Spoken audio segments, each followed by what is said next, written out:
join us for an exclusive behind-the-scenes look at the next installment of the most celebrated RTS franchise of all time. This is Command & Conquer: Beyond the Battle, Part 1. When our community installs the game, they start to play it, our veterans, the people who've been with CNC since '95, when they install the game and they start playing, all I really want from them is to go, holy crap, this is Command & Conquer. This feels like a Command & Conquer, a classic Command & Conquer game. It feels like Generals. So the core concepts in the original Command & Conquer RTS games were really about building a base, defending that base, and building an assault army that you could go attack the other base. First thing we said is we need to kind of wash the stain of CNC4 away.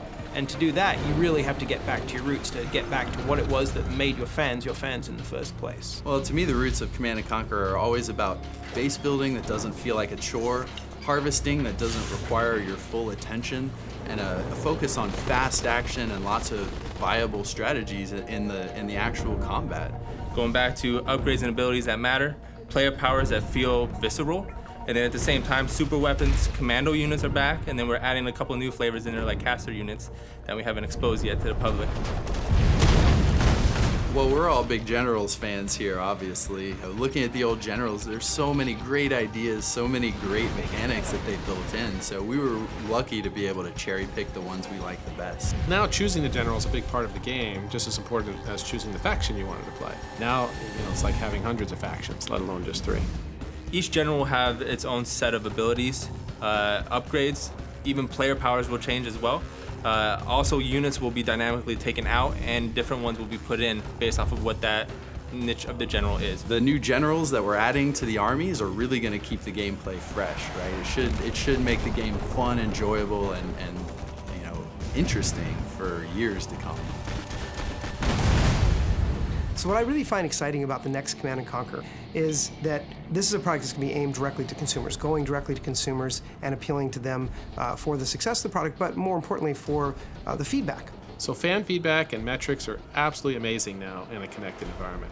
In the past, we just made a game, we put it in a box, we got the feedback years later, we could make a change in a sequel. Today, we can hear the fans immediately, we can look at the data, we can change stuff daily, weekly, monthly. We can engage in this sort of ongoing conversation with our fan base, where if, say there's a general that we put out that we didn't balance quite right, we will get that feedback immediately. It's not like we're gonna be like, okay, well, when we do the expansion pack or in a patch in 3 months, we'll fix this. It's gonna be one of those things where we kind of grow together. And that's what we want to kind of breed. It's a live product, and we want to make sure that the community at the core is part of that rendition of making this game better. This is ultimately the fans' game, and we're looking forward to making the game better with them. Absolutely, I'll play the new Command & Conquer when it comes out.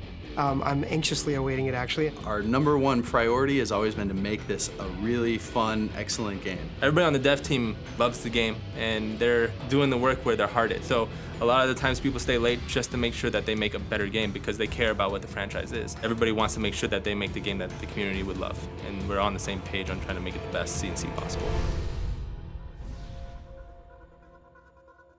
Hopefully after doing this, I'll be on the beta, right guys?